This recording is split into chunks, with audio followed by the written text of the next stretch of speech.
All right, did you figure out how to protect your pages from being viewed when your user is not logged in?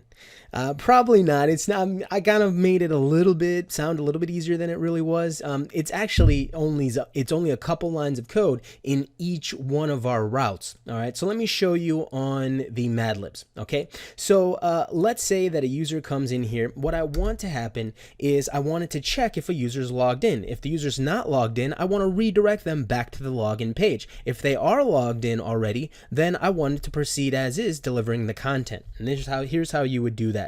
So I can just say something like, if not session dot, and we're going to get, and we're going to do here, and then we're going to say logged in.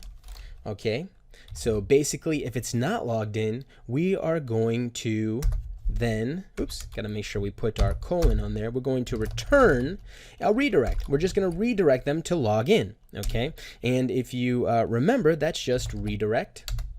And we do a URL for, go away, we don't want you to obscure our view. URL for, there we go. And what page do we wanna redirect them to? Yeah, that's right. We want to redirect them to our login page. So we're just going to redirect to login, just like that, and close that off and close that off. And now we have to put an else in there, and the else is just going to execute everything else. It means that they're logged in. So I can just say something like else and put my colon, and now I want to make sure I indent all of this underneath that. And one cool trick here in Komodo is I can highlight what I want indented. I can come up to code and watch this, indent. Now I can even hit tab, that'll do the same thing, and if I need to unindent, I can do this and it'll unindent. So that's just a quick thing to do. And now if I save it here, let's go ahead and open it up, and I want to click login. Here we go. And so, you know what? I'm not even going to log in. I'm just going to go up here and I'm going to type in my Mad Libs page.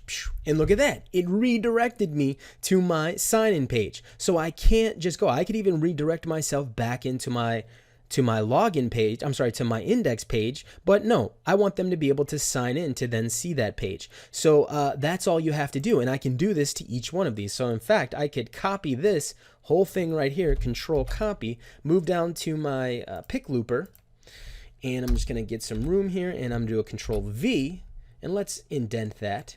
So I highlight and hit tab, that's another way. And now what I have to do is, if you remember, let's make sure this is properly, this else statement should be even with the if, and let's pull this out just a tad there. I have to indent everything underneath that, so I'm just gonna highlight all this and hit tab, there we go.